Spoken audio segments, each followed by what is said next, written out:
Hey guys, welcome to the Self-Evident Podcast. I'm Mike. We got a boy Massey over here. Your homie's back, kinda. We are actually pre-recording this. We've got a lot going on this weekend, so we will not be able to do a live show. Sorry about that, but we still are putting out a show. We do what we need to do, right, Mass? I guess. Or not. I guess. I don't know. He's right. We got a ton of stuff going on. I'm actually going to be out of town. I'm going to be in Georgia on Saturday preaching. You're going to be in Texas somewhere. He's crazy. Yeah. He's like, I'm just going to go. I'm just going to go. Trust the Lord. Help somebody. He's trusting Jesus. Help somebody move, drive 20 straight hours. Yeah, all that stuff. See, he's skipping out on a podcast to help someone move. What a jerk, right? I mean, forget the fact that he's helping his neighbor and all that. Doing the good Christian thing. I forsake the nation for one brother. Oh, gosh. Ooh, that's heavy. That's heavy. That was kind of, jeez. I didn't say that. He said that. I said it. I'll say it. I didn't say none of that. You know what I'm saying? Hey, my double chin coming out a little bit, bro. Can we edit that?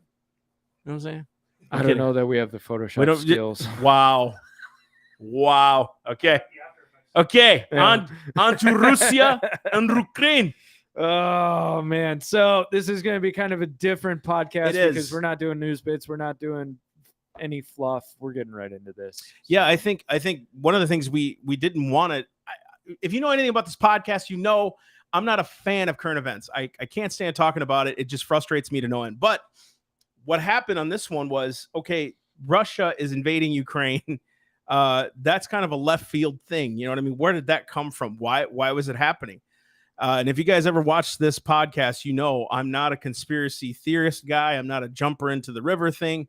But I'm going to tell you something. When the nation starts to get rid of its policies as far as like the mask mandates and the COVIDs and all this other stuff, which, by the way, you remember 2 months ago, President Biden was saying it's going to be a terrible, terrible winter for unvaccinated people. We're all going to die in the streets, you know, and all that stuff. His little Christmas invocation he did because he loves to spread hope. All of a sudden, 2 months later, now we're lifting the mandates in bigger cities, Washington, D.C., you know, et cetera. But all of a sudden, out of nowhere, Russia is about to invade Ukraine. And it's amazing, Mike, that isn't it crazy that the mandates that the last presidency put in, or the sanctions, I should say, were lifted by President Biden. Right. And so all of a sudden now, today he comes out and says, this is Thursday night. Thursday, he says, hey, we're going to put in new sanctions. So they always come out to look like a hero in a sense, right? Right. But they're doing, in essence, the same thing that the last guy did, which is why you can't trust government, okay? Go ahead. And people have been pointing out, and I love this, that in a sick way, I guess, that during the Obama administration, Russia invaded Crimea and took it back as theirs. During Trump's presidency, they didn't do anything.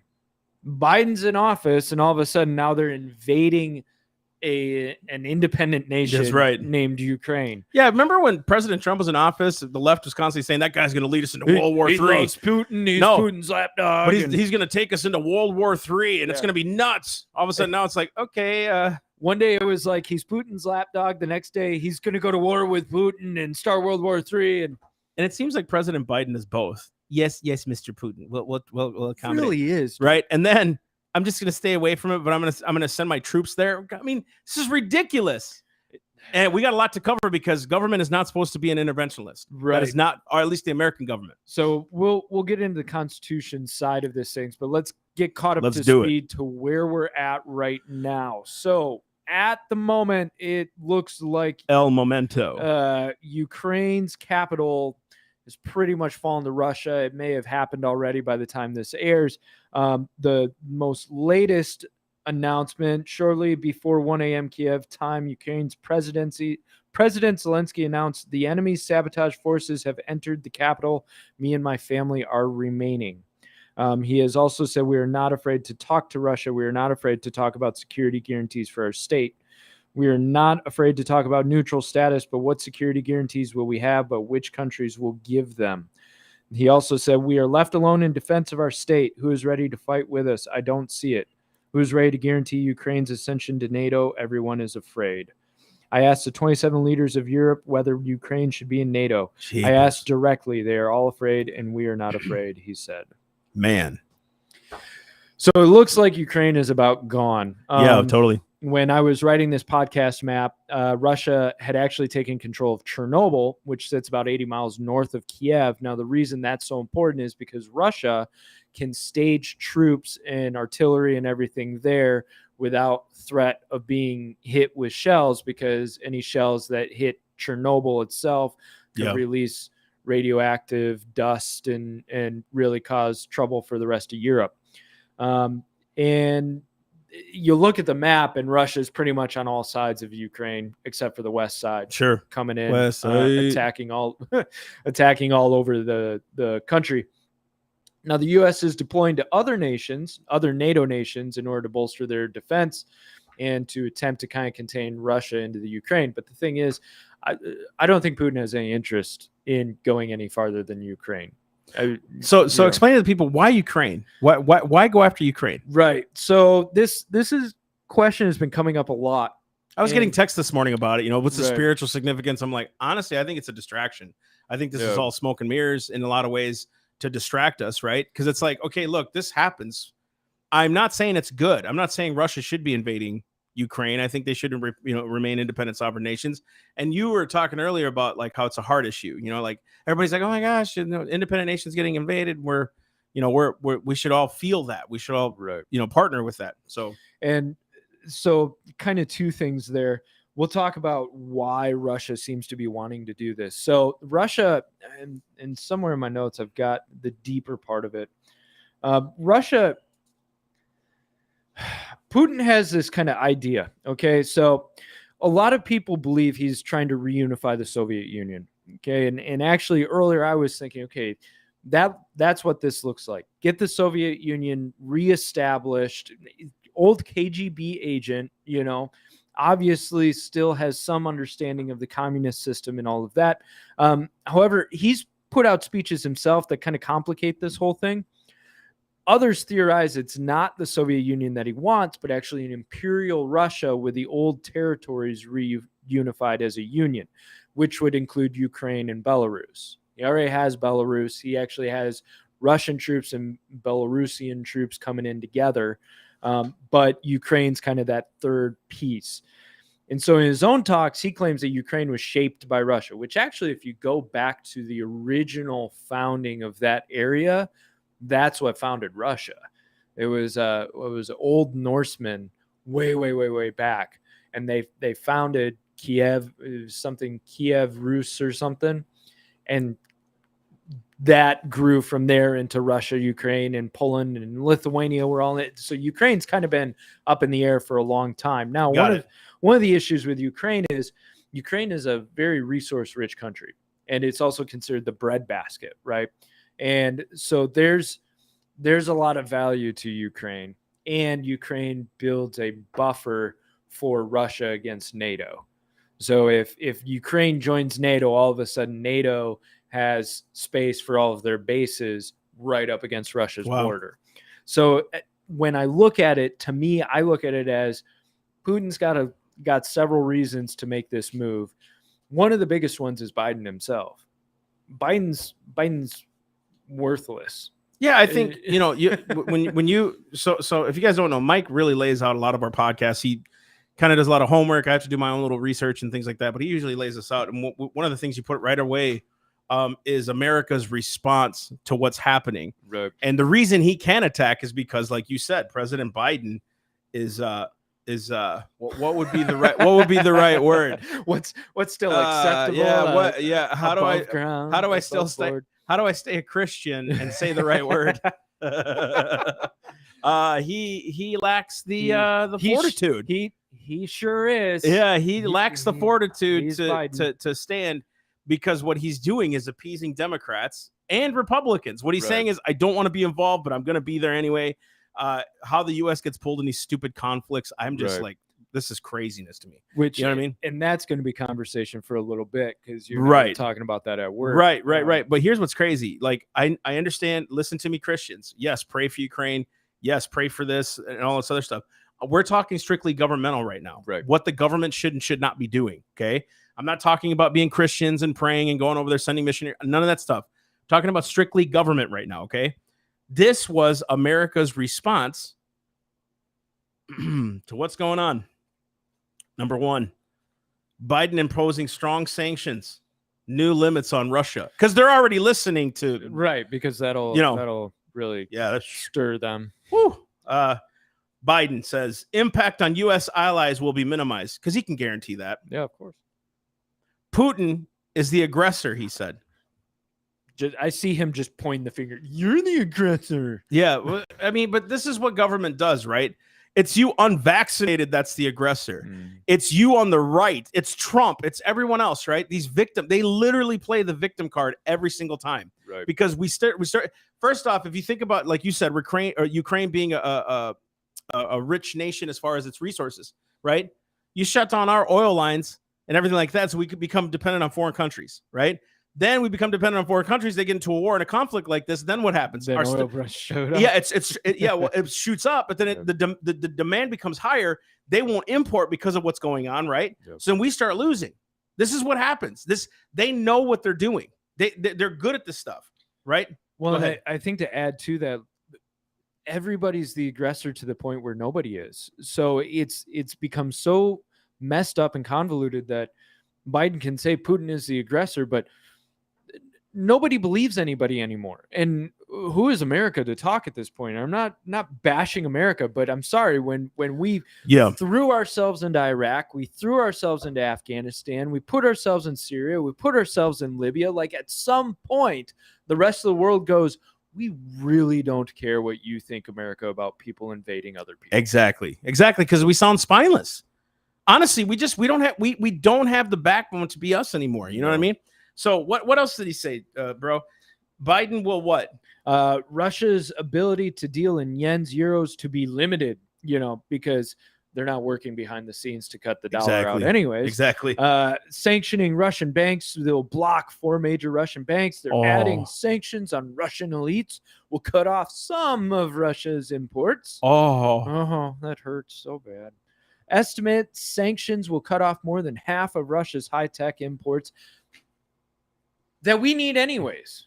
Right. We get first off, like, listen to this. We're going to cut them off. They're already proving they don't give a crap if they get cut off. They knew what was going to happen. Dude, they've had so many sanctions put on them. They're still doing this. Right. You know what I mean? They're still like, we don't care what you think. And it just builds alliances with other countries that don't like the fact that we can force sanctions either, right? Dude. Like China or Iran, which they're already getting closer to anyways. What else was it? It says U.S. forces will not fight in Ukraine, authorizing additional forces to Germany. SWIFT, always an option. Okay, so that's the currency basket. Right now, no plan to use. Yeah, because they know that. Right. Yeah. Can't do that. It'll hurt us. I don't know. Yeah. Yeah. Additional deployment of about 7,000 troops to Europe. Ukraine health minister says 57 killed, 169 wounded. I'm sure that number has gone up. So that's what America's threatening. Of course, NBC came out with their own anonymous sources, because we trust the anonymous sources from NBC, claiming that Biden has been given several different options on cyber warfare retaliation, because they wouldn't know it was us at this point. Like, is it just me, or is that stupid? It is stupid. Even if we were going to retaliate, you should probably keep that crap secret. Because it might look like Ukraine, but now that we've been, hey, by the way. Yeah, we're going to retaliate. cyber warfare. Yeah, we're going to do it. Just you watch, Russia. We're coming after you. Behind our keyboards. Click, click, click, click, click. All those internet warriors are like, yeah, get them. No, it's okay. I'll sign it. President of Ukraine, period. That's it. They won't know it's us, guys. We've done our job. Oh, my gosh. So if this is true, it could include disrupting internet service across Russia, shutting off power, messing with railroads. But, and this, for whatever reason, clicked in my head, and I found the news article on BBC. Back in 2019, Russia successfully tested an unplugged internet, experimenting with having internet that was used as a closed-loop system in Russia. In other words, go ahead, do whatever you want. They're self-sufficient. They're self-sufficient. Most, like, from what I've seen from Russians, right? They're pretty self-sufficient anyway. Yes, they are. They don't really need this stuff in a lot of ways. They're not like Americans who literally we get everything from cradle to grave, right? Like we're pretty coddled in America with our luxuries. If the grocery store is locked for 12 hours, we start cutting people's heads off. Right. So like what? This is what's so crazy. We're gonna do is make sure that they're themselves. We're gonna isolate an isolated nation. Yeah, we're gonna make sure that they don't have internet, Stuff, but they can cook still. We'll throw the railroad switches, which then their trains will be late because they can't go hunt for food. And my gosh, dude. And you know, this isn't. We're not trying to make light of the situation. What we're saying is America's response to this stuff. You might as well have just kept your mouth shut. Yeah, honestly. I mean, honestly, this is, and again, people look at us saying, "Hey, you know, it's Trump's fault. It's Biden's fault." It is literally because we don't follow its laws. We don't follow our Constitution, right? So, the West believes Kiev will fall in a few hours, which you just talked about, into Russian control, which it did now, right? According to the president himself. So. Keep going. So the whole idea, the whole idea is, I was listening to some Washington Post dude today, because I watched some little live footage, and he was like, "Look, the idea is because Putin wants to basically gain control and have the presidency agree with him of Ukraine. That's why he's going in and invading, right? It's like, buddy, diplomacy seems to still work too. But you know, again, if they're willing to invade a country like Ukraine, do you think they're going to listen to us?" It's obviously they're not working. It's just this stuff doesn't work, and I don't want it to work. No, you might as well just kept your mouth shut and just this.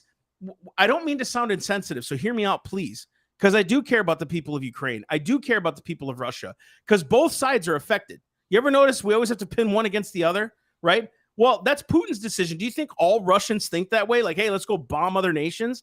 I doubt it. I'm sure there's a lot of Russian Christians that are like, hey, why do we have to bomb these places, right? Both sides end up being affected, right? And either way you look at it. But when I'm thinking about conquests happen all the time, I mean, they literally happen. We were talking about Africa. What this country invades, or this country invades this country invades this country constantly. Nobody cares. Yeah, and it's constant, right?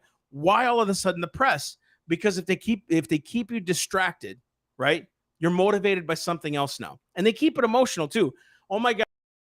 And so everybody in America is like, do something. They can't go attack Ukraine. It's like, if y'all understood the Constitution, we're supposed to be, I should say, non-interventionalists. In other words, we make treaties with other nations, but not so that we're tied into their wars, right? It's for commerce and those kinds of things, not for us to be pulled into their conflicts. Like, immediately, if we become friends with Ukraine, immediately we become enemies with Russia, right? Because of our treaties. So now they're expecting, well, is America going to come and help us? Because I mean, basically, we fund every nation in the world, it seems like. I'm not saying we do fund every nation, but it seems like we fund how many nations? So we're already sending aid to all these countries, right? And they're also sending it to us. This is the weirdest game of chess I've ever seen, right? But the problem now is, since we don't have a declaration of war, we don't have any of this stuff, we're sending 7,000 troops for what? What are we doing with them? Because of our treaty with NATO, which even Trump, there's video of Trump where he was sitting with some delegates from NATO or whatever, and what he was talking about was, we're paying way more than you guys. We're paying a higher percentage, and we have a higher GDP, so we're paying a lot more than you guys are to defend you guys. Which NATO is really more of a European thing than a American thing, right? Yet we're over there helping bolster these bases, and NATO's objective is to hem in Russia. That's pretty much why they're there, right? And something you had said, which I want to build off of, but I'm going to go a roundabout way. Go for it. In this whole thing, China has now upped their language regarding Taiwan, right? So don't forget Hong Kong. China had taken back over Hong Kong, had broken that treaty, and now they're looking at Taiwan, and they're very provocative. They'll fly their jets through Taiwan's airspace all the time, and what is basically shown is, right or wrong, Putin just proved Biden's not going to do anything. So China knows, we can go after Taiwan. I was going to say, let's go after Taiwan. Yeah, let's go. There and so guaranteed at some point, probably pretty soon would be my guess, while the world's eyes are on Russia and Ukraine, China will go after Taiwan, and China will invade Taiwan. Now, China, I don't think they would go after Japan. but they might get a little bit more provocative because they already have battles with Japan, Sure. over contested islands and contested Sure. space and everything. Sure. So that leads into what you were talking about of my heart gets so mad and frustrated to see independent nations attacked, invaded, which I was talking about it last week. But America doesn't have the backbone or the heart, like you were saying, to do anything. We spent all of our collateral. We spent everything we had because we blew ourselves into a hole, not just financially, but we blew ourselves into a moral and cultural hole, putting ourselves in Iraq and in the Middle East and in all of that mess. So where everybody looks at World War II, which America stayed out of for a long time. Yeah. America tried to back off and not be a part of it. And then America went full force. And actually, I was talking to Paul, and he made an interesting point that there seems to be some evidence that FDR really wanted to get involved in World War II, but the rest of the country didn't. And so when Pearl Harbor happened, FDR, that was his excuse to go ahead and hop in the whole thing. And one of the things I've wondered about is Japan attacked us. So why not just blow up Japan? I've always asked that Europe question. Alone, yeah, right? I've always asked that question. But Japan attacks us and we fly towards Europe. Yeah, I mean, because he sent some troops to Japan, but then after Germany fell, right after the Third Reich fell, all that stuff, then we went to Okinawa. Then we sent troops. Could be. And no, it was. It went into mass force because just watch any like history movies on World War II. Once that happened, all of a sudden they're like, "Hey, I'm going to go to Japan now. We got to fight. Now we got to fight. Yeah, now we got to go over there and go win that war." It's like, what the heck? What's going on here? Right. And so World War II was kind of that last point where America had this whole clean conscience. We got to help the rest of the world because the rest of the world's going to fail without us. Which, as I discussed last week, Stalin was really that catalyst to defeat Hitler. After Stalin and Hitler had divided up Poland between themselves, they were buddies. And then Hitler got paranoid, which for good reason, because Stalin, only killed tens of millions of people of his own. So why not go after Hitler while he's facing towards the West, right? So America had a clean conscience at that point. Hey, we're involved. We're trying to help other people out in this world. Hitler could really do a number on the whole globe if we don't step in, right? With all the crap aside. But after that, all of a sudden it starts getting messy. We get involved in Korea. We get involved in Vietnam. We get involved in the Gulf War. After and after and after, all of a sudden we're involved in everything. And now we get to Ukraine where Russia, just floods in Ukraine. We've got no moral superiority to say anything. So then this is where let's speak to the Christians now. This has been the problem the whole time. We're sitting here saying we should go and try to help, but we've lost our morality. Right. We have no moral high ground to say we should be going out there. Dude, our own people are against each other. Listen to me closely. We can't, in some ways, in some cases, in universities now, figure out what's a male and a female. But we're going to go tell Russia, right, you can't go bomb a nation, which is true. I don't think they should be going out there bombing people, right? Right. That's not my nation. My nation's America, right? We've got a lot of wars to fight internally. We got to keep our eyes focused right now, right? That if immorality prevails, it's the easiest way to attack because we become lazy. If immorality prevails in our land, it's an easy way to attack us. And that's how they started to win through all the COVID measures and all those other things, because the first thing that happened was fear. And the moment we start talking like, oh my gosh, Russia's invading Ukraine, we need to do something, fear begins. That's how people submit, is fear. Right. And it's constant pushing through the media. Yeah. And my emotional reaction is I hate tyranny. I Same here. It. And that's get the bully. Right. And that's what riled up in me to see this was like, I want to take you out just for the fact that you're trying to bulldoze an independent nation. And actually, this goes to something, how we've talked about the World Economic Forum and Klaus Schwab. We did the Great Reset. We did that. So we did a show on the Great Reset. You guys should go back and check it out. Go back and watch it. It was really might really even do it again. Episode. Yeah, I think we should because there's more sparking up. But Klaus Schwab was talking about how they have this young leaders group or whatever that's been raising young leaders in the world for decades. Yeah, the brown shirts. Pretty much. And he bragged about Putin was one of their young leaders, but he also bragged about Trudeau, and half of Canada's cabinet, he bragged were their people.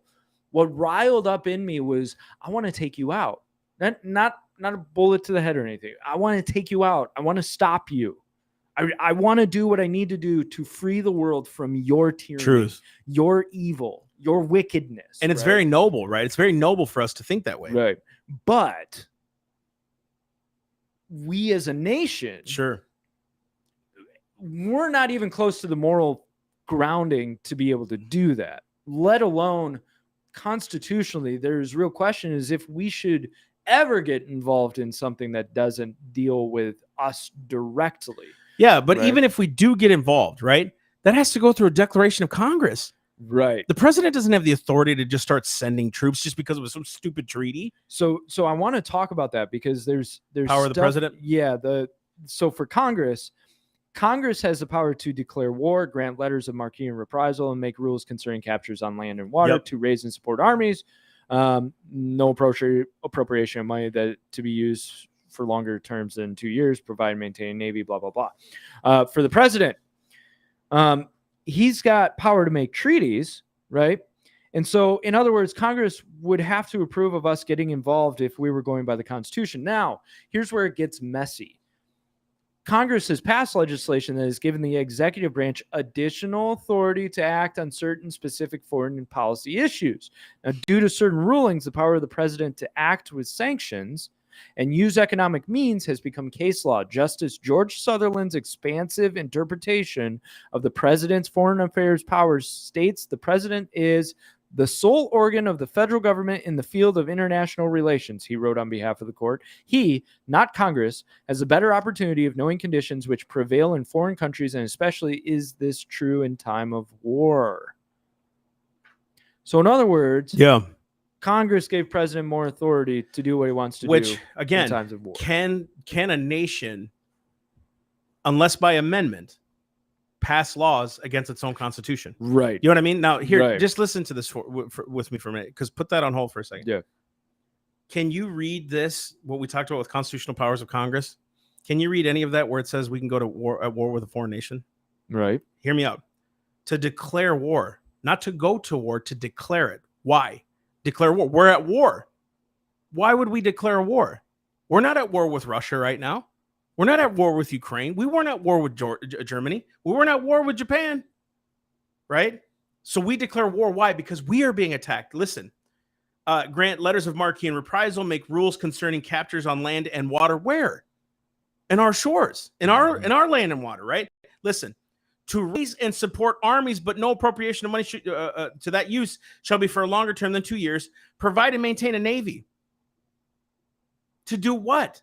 When we're declaring war, we're defending ourselves. Yeah. We're not going on the offense. We're defending. Listen, to make rules for the government and regulation of land and naval forces. Land, what land? Our land, right?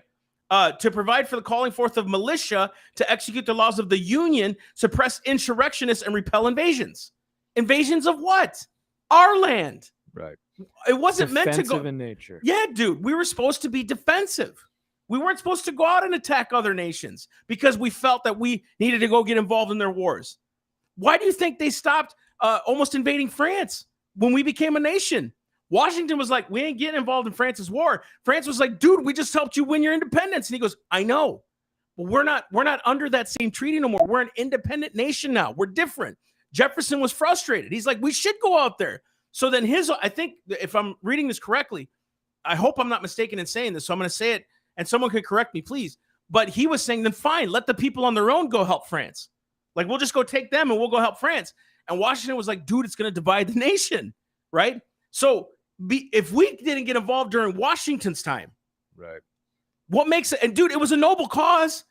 France just overthrew their king. They wanted their freedom. It was a noble cause, but we didn't do it. And I for Washington, that's the harder decision to make. Right? It is, because everybody looks at it and goes, they just helped us. Why can't we help them? Dude, they not only helped us, Washington said it was because really of them. Won the war for us. their navy. And my heart goes out to that because I understand that. I also understand the principle that Washington was talking about of we can't because it'll tear us apart. And guess what? France helping us tore them apart. which it is a crappy thing. But if you think about it, what he was saying was it won't just tear us apart. We're such a young nation. We were infancy in the nation and we had debt. Are we just going to go throw more debt on ourselves and go to it? We haven't even recovered as a nation now. Right? Look at our nation now. We haven't recovered as a nation yet. So we're going to go out there and try to fix another nation? We're crazy. To get back to the legislative part of this, and I bring these things up to show you how is it that a president can think, well, I can send troops into this area or I can do military actions without approval of Congress, right? The powers of presidents to initiate military force without the approval of Congress came under regulation with the War Powers Resolution during Nixon's tenure. Notice it took Vietnam for Congress to finally say, okay, maybe we'll dial this back a little bit.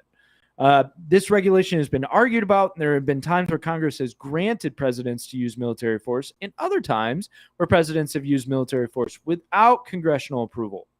Now, Congress could restrict the budget to hamstring a president, though they typically don't do that until near the end of the conflict when they realize, oh, I'm up for election and, everybody wants out of this war. That's the most sure way to lose a conflict.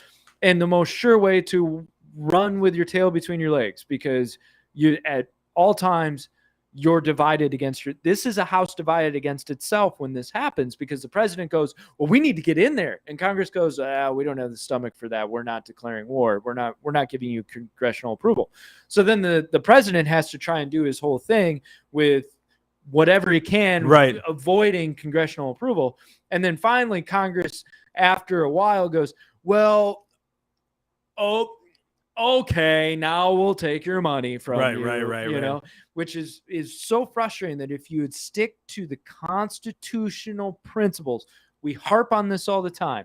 And I'm sure people go, the Constitution, all you guys talk about the Constitution, because it works. Not only does it work, it restrains what's going on right now. And you who would say that, oh my gosh, the Constitution again. Yeah, you know what's scary is that you would even say that, because we're trying to get this back on track. And the only way we can do it is to literally fast from power. We need to get off of power. Yeah. You know what I mean? And that's a good way to put it. We need to fast from power. We need to break away from power, right? And just be a nation, right? Where it's like, you know what? The treaties that we have, guys, I'm sorry. We screwed this up. We're not America like the way y'all used to know it. Yeah. We're not the same America right now. Right? Greedy interests, these war machines. What are the military industrial complex? This is nuts, dude. Because guess who's going to make a killing out of this? Every major corporation and bank out there. They're the only ones that win. And we've got bases everywhere. We've got troops all over the world. Illegal. We've got treaties with all kinds of different countries that we really have proven we'll never, stand up with. Like, do you think that Japan really feels safe about American investment into a war? We've got bases there, but man, how quickly do we hightail it out and leave everything behind? We did in Afghanistan. Taiwan, you really think we're going to come to the defense of Taiwan against China? Like, no. Do we have bases in Ukraine? I don't know. I can't say for sure on that. I don't think we do. I know we have military instructors that are on the west side, about 20 miles from the border, so they can skirt on over the border if they need to. But I don't believe we have any bases in the Ukraine. One of those reasons was Ukraine never agreed to join NATO. And so they're kind of in the middle of everything. And now they're kind of, I think, waving their flag going, we'll join NATO. Help. Yeah, we need help. Help us. Which I know. Yeah. I know, dude. I know. What do I say that I haven't said? See, it's like these rabbit trails that don't need to happen, right? Because we get ourselves involved in stupid crap. Yeah. And forgive me for that, but it's the truth, right? I keep thinking about history, and I keep thinking about how many times the king would offend the Americas, right? We did this whole Constitution course. If you guys haven't checked it out, go check it out. Live Liberated Constitution course is out. We have this one section about, I think it was the first or second section was talking about, man, when the king imposed a tax or a sanction, the people were like, screw your tax. Screw your sanction. He's like, fine, I'm going to do the Stamp Act. And he was like, no, you know what? We're going to do the T Act. You know, we're going to do. And he just kept coming at the people. Just kept coming, right? And here we were, 13 colonies against a massive, which, by the way, had standing armies here, right? Their own governors were here, and we were the ones standing against it. Right. Dude, right? There was no help except from France. But again, America hadn't yet developed its constitution. We didn't have anything like that. So we had a lot of diplomats going out there and saying, hey, can we get some money and help? You know, like, and France stepped up. And it was advantageous for France. I mean, those were two world powers butting heads, right? Britain and France. It wasn't like they had a love for each other before it. So yeah, French and Indian War. Yeah. Already against the Redcoats. Yeah, they already didn't like each other. So it was kind of like France going, well, I'll thumb my nose at you. And then, oh crap. You know. So it's when. And one of the things that I think is really interesting about that whole process in the Revolutionary War is like it was all defensive on the colonies' part. Exactly. Everything they did was, I have to defend myself here. I've got to stand up for myself. Yeah. Here. Stop. Please stop. Stop. Please stop. So true. Stop. Okay, fine. Let's fight. That's right. Most people think Samuel Adams was like the instigator. He they threw the tea in the harbor, and the king was like, "My tea! What happened?" Yeah, I can't believe they did that. I was giving them tea, dude. They were like, you know what? Forget this. And yeah, they had to do it to wake up the colonists because we need those kind of people in the fight. Yeah, they're going to be crazy, but guess what? We need them. You need the crazies to you do sometimes. Trailblaze. You do, but even too, like again, we're going back to this original point, right? Government itself, right? Government will always attack, justify its attack, right? And then call you the instigator when you're the one defending your position every single time. We saw it in 2020, 2021, right? We saw it. That those who stood up for liberty were the bad ones, the insurrectionists. Yeah. And it's like, I ain't doing nothing to you, bro. You're coming on my land now. You're coming on my turf, threatening my kids, threatening my paycheck, threatening where I work, right? Threatening my livelihood. I'm not doing anything to you. And it's amazing how one dude controlled it all. Dude, if y'all couldn't see what happened, and we were calling this out for a long time, Fauci was running the nation. He was. Even under Trump. He was. That's craziness. Craziness. What is he? The highest paid member in the government. In the government. Yeah. He was running the nation. Whatever he said was gospel. That is scary, you guys. That's scary stuff. And you wouldn't listen to any other side, any opposition. That was scary. Look what's happening. This is smokescreen stuff. I'm telling you. Yes, it's happening. Yes, I feel terrible. Yes, we should pray. And we should do that as Christians. But right now, if we're not seeing constitutionally that we can't keep throwing it away and just ignoring it when something bad happens, guys, we're going to keep doing this and it's going to get worse. And we're going to get pulled into crap that we don't need to be pulled into. Which we already have, right? How much crap have we gotten pulled into? Oh my gosh. You know, that we really didn't need to be there. I mean, to draw that line on that whole thing, when you look at the people of Ukraine, I compare it to the whole, that what you just said was perfect, of the person will step on them and then say, well, it's your fault, you're aggressing me, I need to step on you. And that's exactly what's going on with Putin. Is he even claimed that they were going in to root out neo-Nazis. That was their whole thing, is we're gonna get Nazis. It's all about the Nazis. Why is it that every time anybody wants to do anything in this world today, it's the Nazis? That's right. That's right. A defunct political party that had about 30 years of power, if that. Not even 30 years of power. Not even. Yeah. And now they are a defunct, fringe, waste of space, truth, little tiny remnant political party in spots in the world. And yeah, then they've got their community in Argentina, but that's beside the point. So, but what a perfect scape. Truth. Everybody's a Nazi. Exactly. Everybody's a Nazi. Why? Because everybody goes, oh, Nazi? No, evil. Yep, because of the connotation. Because of the connotation. And yet there's people out there believing that the Nazis and the Holocaust didn't exist. This is insanity, dude, what we're doing. This is craziness, right? What's the sanity? How do we do this? What are we going to do to get back? You know, it's getting back to the simple foundations of law. right? What is the Christian, like, let's go back to the Christian now. What is the Christian duty? Are we not supposed to love our enemies? Pray for those who, when they attack us? Yeah, okay. We got to defend our territory. We got to defend our house, I believe in that. I believe that 100%. But right now, what we're doing is we're letting ourselves go at the whim of emotion. And if we continue to do this, dude, I'm telling you, it's going to pull us into World War III. Right. I'm not saying Russia and Ukraine's World War III. I'm not saying none of that stuff. I'm saying it could end up like that because we're emotionally led. Yep. If we keep being emotionally led, it's gonna hurt us. And guys, just look at the nation now. Christian, listen to me. American citizen, you listen to me. Tell me what decision that's being made right now isn't led by emotion, and it's destroying the rights of the people. And it's scary.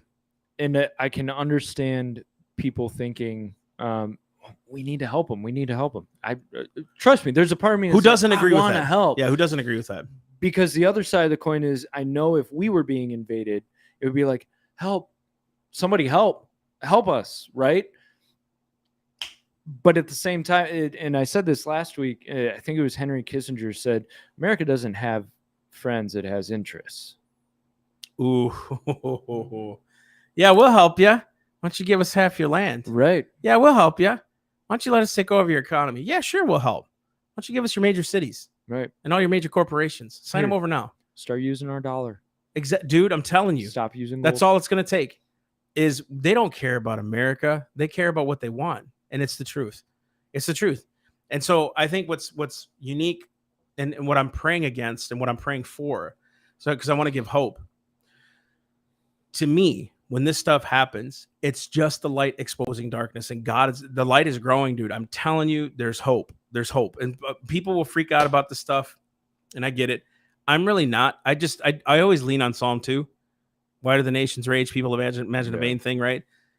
And God's sitting in the heavens and laughing. Like, he's like, this is going to catch him off guard, right? And we're like, oh my gosh, this is getting invaded. Oh my gosh. It's like, he knew this. You know what I mean? He told me to be at peace. Nothing can shake my peace. I'm not at all without peace. I believe God has got this, and I think I've said this a couple times now. It's like, nothing can shake my peace anymore. I just don't want it to. I don't want it to shake where I'm at. I want God to move. And the only way that's going to happen is if we trust him. But yet, dude, every time something major hits, man, we need to go elect that. You know what I mean? It's like, no. How about we trust the Lord, right? By the way, Melissa Martz, she's been on our show before. There's a coffee meet and greet coming up. And if you guys go to her Facebook page, Melissa Martz, there's going to be a coffee meet and greet. I didn't get the details. One of her friends or her helpers were supposed to send it to me today. But I keep thinking about her. She's in an uphill battle. She's running against Brian Mast. Right. People like Brian Mast. Yeah. Our opinion on Brian Mast. I'm not a fan. I'm not a huge fan of him. Well, let me put it this way. If we're supporting Melissa Martz, that kind of tells you where we stand on exactly. So I look at what's being said, and people, one of her helpers came to the office today. You know what she told me? Oh my gosh, people are like basically saying, nope, it's an uphill battle. She's never going to win. And I'm like, that's exactly why I want to support you. Yeah. Just because, right? So like, let's get into the fights that seem impossible, but that are godly. Right. Let's get into those. Let's see God move here, right? Let's see what it's going to take for God to humble Russia and to humble Ukraine, right? To humble NATO. Like, right. God is greater than this. Dude, his creation has to bow to him. It will eventually do it. It'll do it now or eventually later. But his creation will bow to him, whether they're evil or good. I take comfort in that. They can do what they want, but they're eventually going to bow to God. And I don't care if you believe that or not. You could call me nuts. You could say, oh, there he goes with the God thing again. All he does is preachy. Yeah, because you don't know my God, dude. You haven't seen what he's done. You haven't seen things of history and read stories of men in the past who God stood on the behalf of because of governments, right? Or because of church. Or, dude, Martin Luther, there's no reason Martin Luther should have survived the Diet of Worms. He should have been killed for heresy. That's what they got him for. Because of that, dude, in God's providence, a Bible was translated in the German language and then translated to English. We have the Lutheran religion because of it, dude. I'm telling you, God defends his kids. It may not be me. It may be someone else. I don't know, but I know he defends. Right. And we can't attach ourselves to nations. Bingo. We attach ourselves to the Lord. Bingo. The kingdom of the Lord. And there may come a day where we can attach ourselves to America, right? Now, this gets into a whole history of the founding of America and all of that. So just take what I say, because I can't get into it. It's like an hour and a half conversation. But there is a interesting significance to the covenant between the people who landed in America and the Lord. Bingo. Right. There's something a little bit different than just a bunch of, tribes coalescing into a piece of land. Yeah, I think that's why those states are under attack so much. If you think about it, those states are under attack because of the covenant they made with God. Of course, they're trying to destroy it. Right. Dude, you could be the most liberal state in the world. Go read your Constitution. Who do they acknowledge? God. You can try to destroy it. You can't snuff it out of the people's hearts. You can't. They're always going to rise up. I'm telling you. And that's what gives me hope. Guys, I'm telling you. So in the essence, what we're hopefully getting across here is, okay, we should pray. We need to pray. Guys, we need to stand. Our government, though, is no different than Russia for what it does to us. And we need usurping its authority and power. And we need to learn lessons that this stuff can happen. I think people really fall asleep and they're like, oh, that stuff doesn't happen anymore. And so this is one of those events where we have to realize like this stuff can happen. Truth. So other than that, guys, go ahead. Be sure to like, subscribe, all that junk. You know what to do. Please, at this moment, share this. Leave a comment, leave a like. It helps views. It helps the algorithms. But we will be back next week. Do not forget to check us out. Do not forget to do what you need to do. Let us know your thoughts. Good, bad, ugly, doesn't matter. Tell us your thoughts. So until next week, I'm Mike. This is Massey. All right. Love you guys. Oh, look, Chubby on the screen.